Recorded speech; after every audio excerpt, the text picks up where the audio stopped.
नमस्कार दोस्तों, आज हम बात करेंगे रशिया के बारे में। रशिया में पिछले एक हफ्ते से जो सिविल वॉर चल रही थी, इसमें अब रेबेल्स ने दमास्कस के ऊपर कब्जा कर लिया है। कल सुबह ही ये रिपोर्ट आई थी कि बशर अल असद जो सीरिया के राष्ट्रपति है, वो सीरिया छोड़कर चले गए हैं। उसके बाद में सीरिया की जो मेन फोर्सेस है, उनका मोराल भी बिल्कुल डाउन चल रहा था।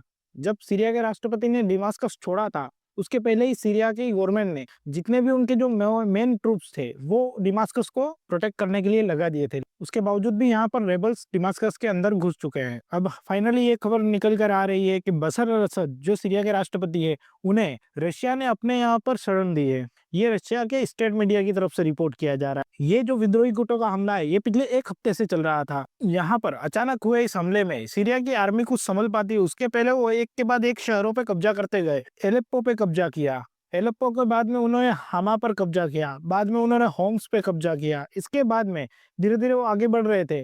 जैसे ही हमा पे कब्जे करने की जो खबर आई, उसके बाद में ये बात लगभग लगभग तय होने लग गई थी कि अब दमास्कस को बचाना नामुमकिन हो जाएगा। उसके बाद में रशिया ने भी यहाँ पर अपने जो ग्राउंड ट्रूप्स थे, उनको विड्रॉल कर लिया था।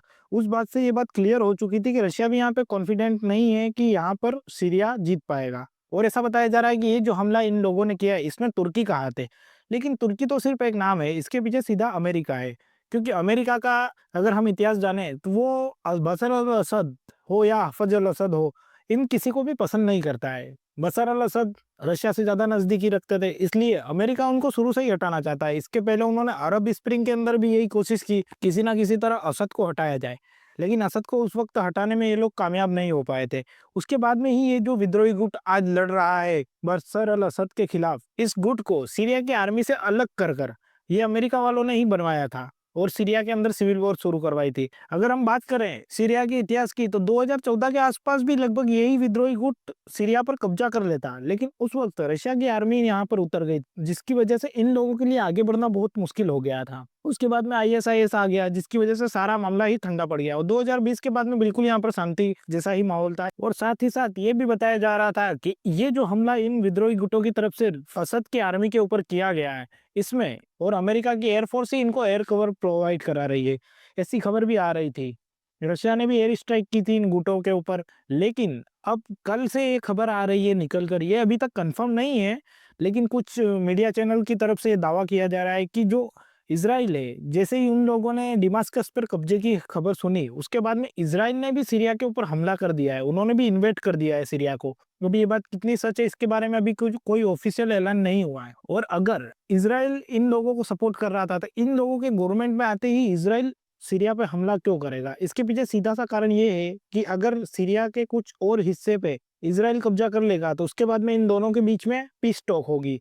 उसमें जिस हिस्से पे अभी इजराइल कब्जा करेगा, उसको इजराइल छोड़ने के लिए राजी हो जाएगा। और इसके लिए ये जो विद्रोही गुट है, ये लोग इजराइल को वो गोलान हाइट्स वाला इलाका, जिसको कि सीरिया अपना मानता था और उस पर इजराइल का काफी लंबे टाइम से अधिकार है, उस एरिया को ये लोग ऑफिशियली इजराइल की बॉर्डर रिकॉग्नाइज कर लेंगे। इसलिए इजराइल अभी हमला करके और टेरिटरी को कब्जे में ले रहा है। कि अभी ये लोग बातचीत की टेबल पे बैठेंगे, ऐसी कोई गारंटी नहीं है, क्योंकि जिस तरीके के हालात सीरिया में बने हैं, उस हिसाब से ऐसा नहीं लगता। लीबिया के अंदर गद्दाफी की मौत के बाद में सारे जो अलग अलग गुट थे, वो सब पावर ग्रैबिंग के लिए एक दूसरे से लड़ने लगे, जिसकी वजह से वहां पर कोई भी शांति कायम नहीं हुई। वैसा ही सीरिया में होने वाला है, क्योंकि सीरिया का एक हिस्सा ऐसा है जहां पर कुर्दिस्तान की जो फोर्सेस है, जो चाहती है कि अलग कुर्दिस्तान बने, उनका कब्जा है। लगभग 25 से 30% एरिया पे उनका कब्जा है। और अब ये लोग आ गए और सीरिया की जो मेन डिफेंस फोर्सेस है, वो भी अभी तक ग्राउंड पे है। सीरिया में स्टेबिलिटी आएगी, इसकी कोई गारंटी नहीं है। भले इन्होंने दमास्कस पे कब्जा कर लिया हो, लेकिन अब सीरिया के अंदर ये जो पावर ग्रैबिंग की लड़ाई है, इसमें हिजबुल्ला भी आएगा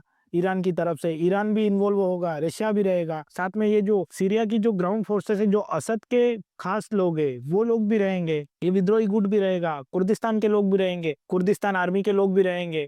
तो अब ये देश जो पहले जितनी सिविल वॉर में जो हालात इसके खराब नहीं हुए थे, उससे ज्यादा अब हालत खराब होगी। क्योंकि हमने लीबिया में इसका एग्जाम्पल देखा है कि जो मेन पार्टी है वो पावर लूज करती है, तो पूरा ही रायता फैलता है। और यहाँ पर भी वही होने वाला है। बशर अल असद के बारे में अगर हम बात करें, तो उनका जो शासनकाल था वो लगभग 24 साल का था। उसके पहले 29 साल उनके फादर ने राज किया। ये एक तरह से डिक्टेटर ही थे, तानाशाह ही थे यहाँ के।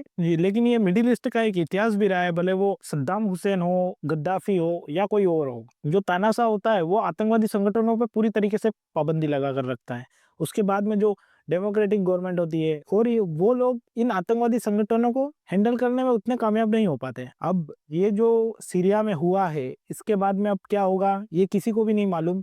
लेकिन हाल फिलहाल में तो बशर अल असद के बारे में यही रिपोर्ट है कि वो रशिया में पहुंच चुके हैं, रशिया ने उनको असाइलम भी दे दिया है।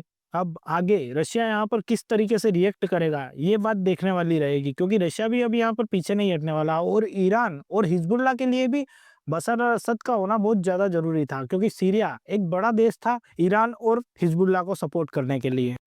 दोस्तों वीडियो अच्छी लगी तो वीडियो को लाइक ज़रूर करें और अपने दोस्तों के साथ शेयर करना ना भूलें। आप में से ज़्यादातर लोगों ने हमारे चैनल को सब्सक्राइब नहीं किया है तो प्लीज़ सब्सक्राइब जरूर करें। यह हमें आगे वीडियो बनाने के लिए प्रोत्साहित करता है। धन्यवाद।